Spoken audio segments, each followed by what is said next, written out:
Welcome to Graduate Spotlight, a presentation of College Success Arizona. This program features the hardworking college graduates who have earned scholarships from College Success Arizona and are now in the workforce or continuing with their education. Today on Graduate Spotlight, we interview Joan Smith, who was born and raised in Yuma, Arizona. And how old are you now? 24. And where did you graduate from high school? Cibola High School, And in what year? Yuma, 2012. And so far as your college education, what is your degree in? I have a bachelor's of science in criminal justice with a minor in psychology. And where did you attain that degree? University of Arizona, In what year? 2016.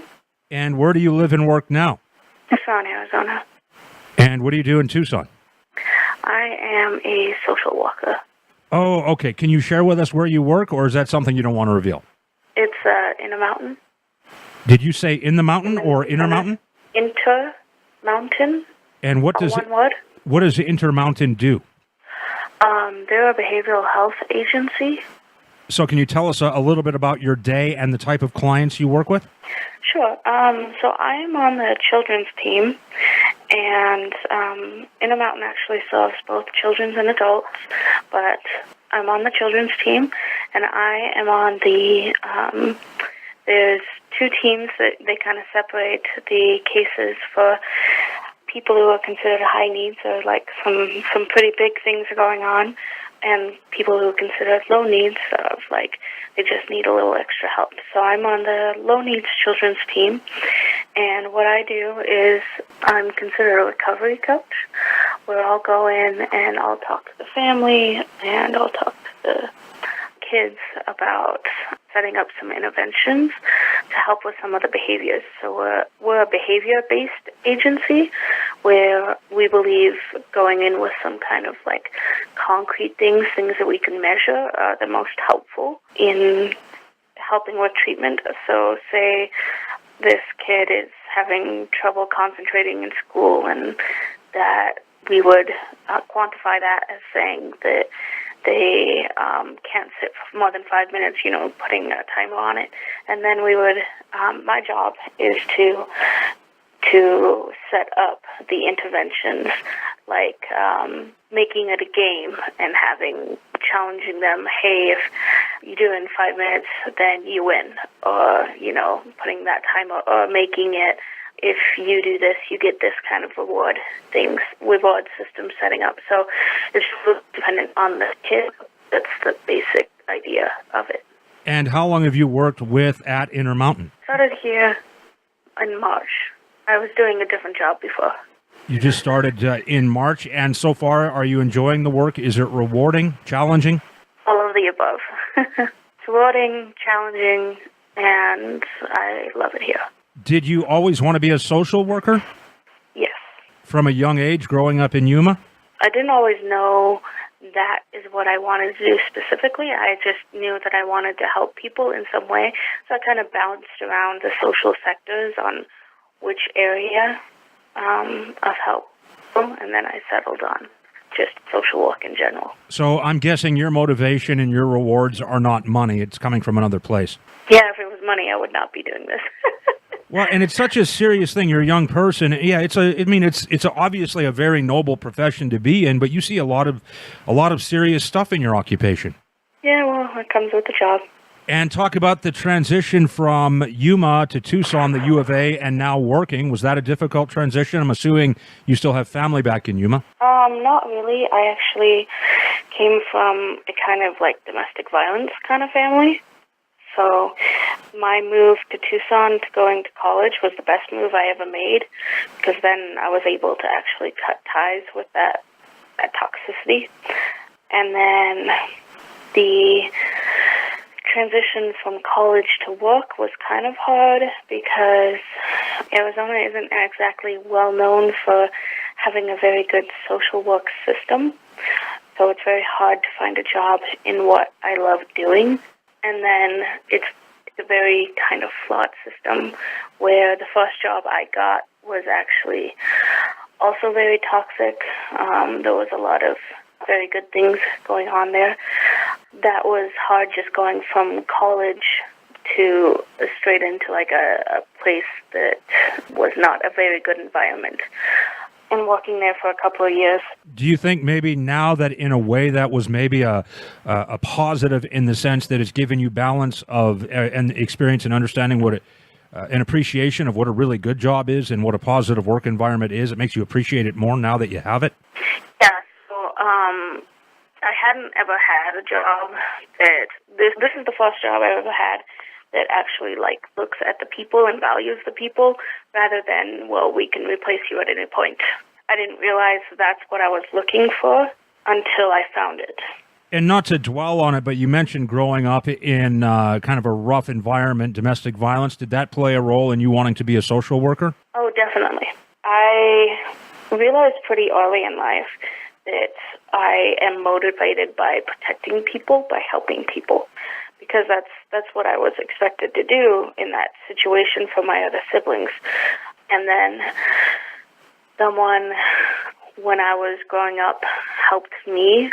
He wasn't a social worker or anything. He was actually a teacher, but he kind of pulled me out of depression.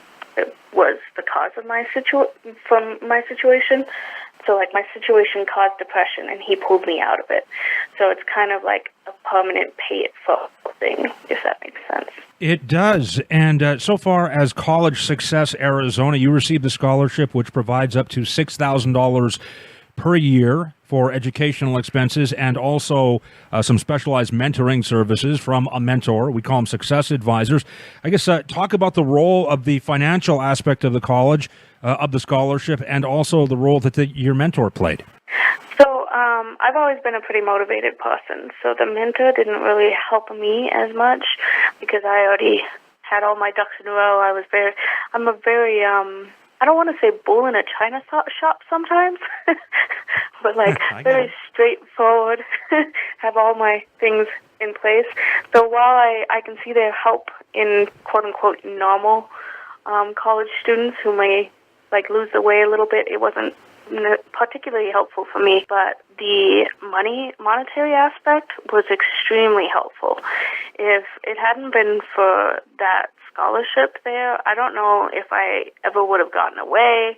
And if I hadn't gotten away, I mean, I don't want to sound dramatic, but I don't think I would be alive today.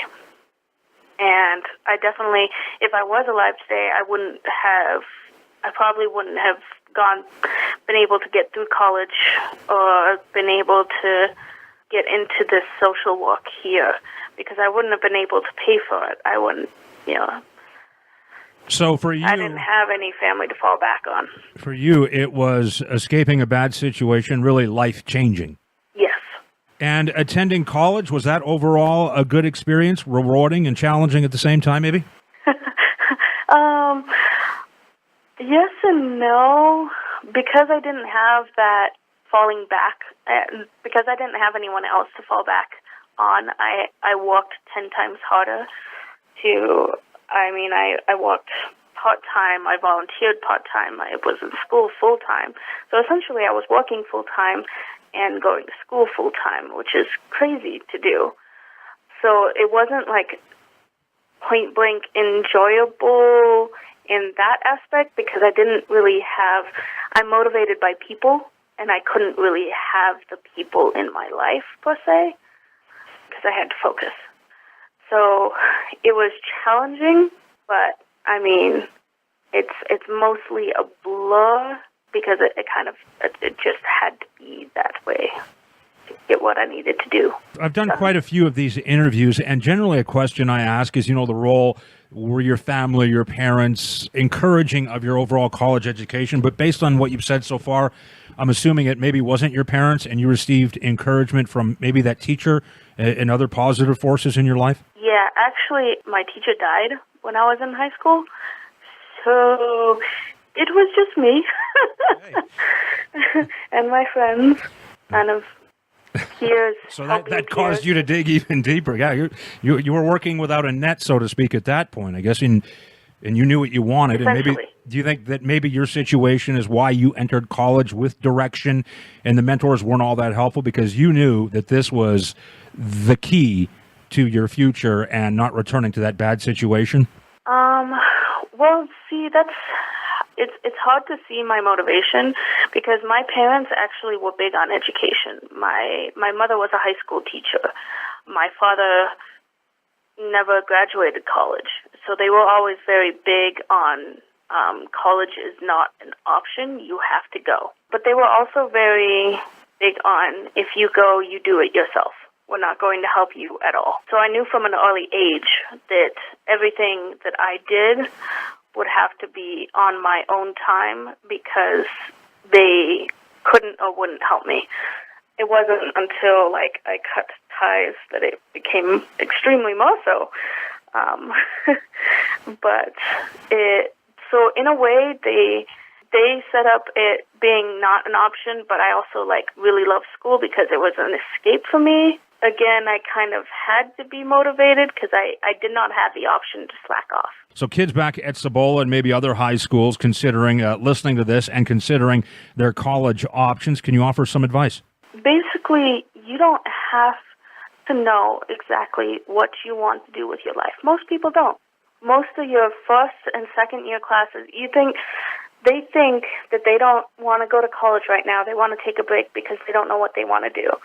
But if you take a break, you're not going to come back. Most of the first and second year classes are electives, things of searching out what you want to do anyway. Take the electives. Take the clubs. Have fun, because I would have never found out what I wanted to do if I hadn't started volunteering. So it's not all academia, and it's not all reflection of self. There's a combination that you have to do before you can find yourself and find what you want out of college.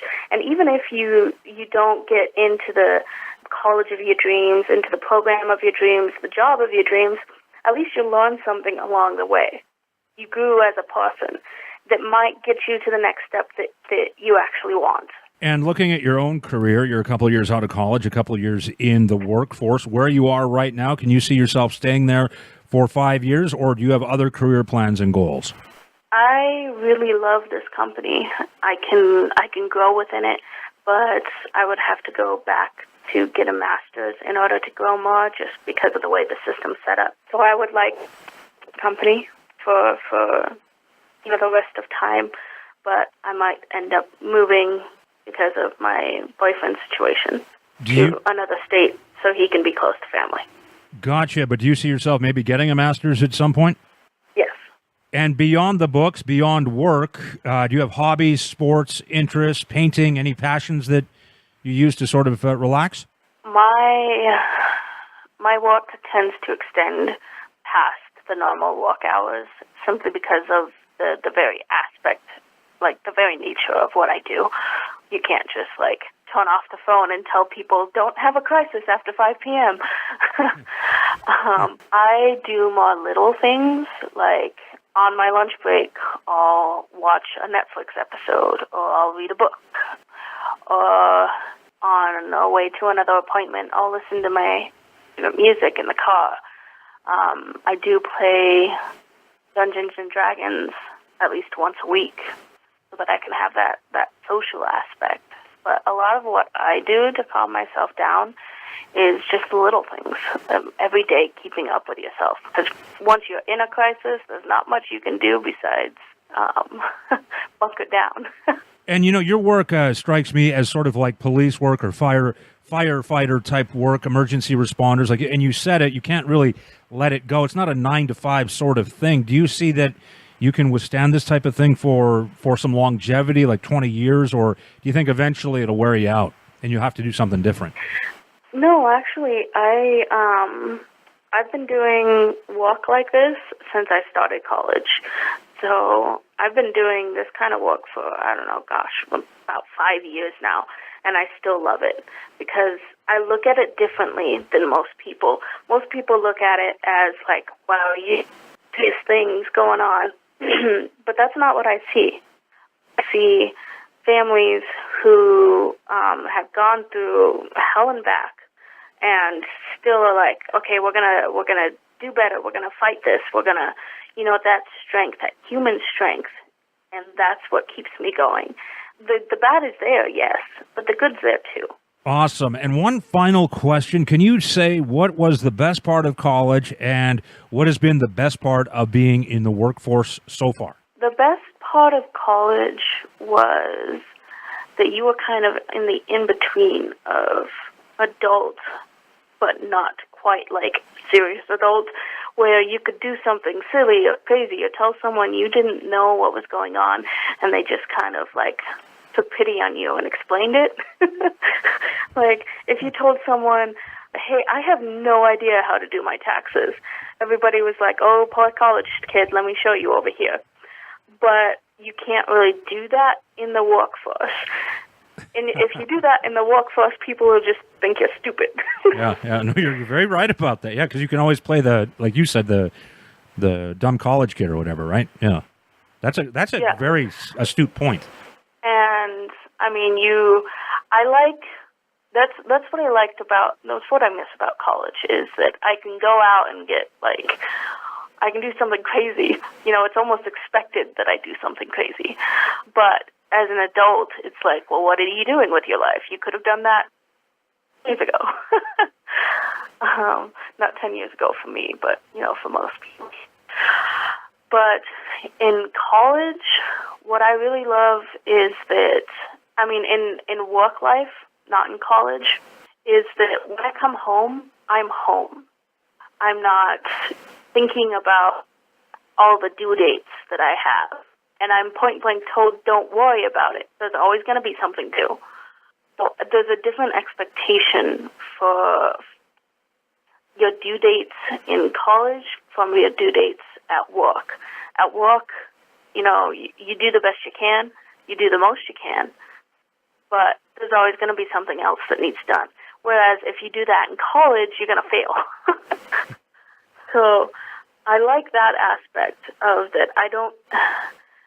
Home is no longer a stressful place for me, and I can actually focus on my social life that I didn't have in college. Thank you so much for the interview, Joan. And by the way, since 2005, College Success Arizona has worked with nearly 1,300 students just like Joan and provided more than $16 million in scholarships and success services to help increase the college attainment rates in our state. If you would like to be part of the mission of providing educational opportunity to high-potential students from low-income circumstances, your tax-deductible contribution can be made through the Donate button located on the College Success Arizona website at collegesuccessarizona.org.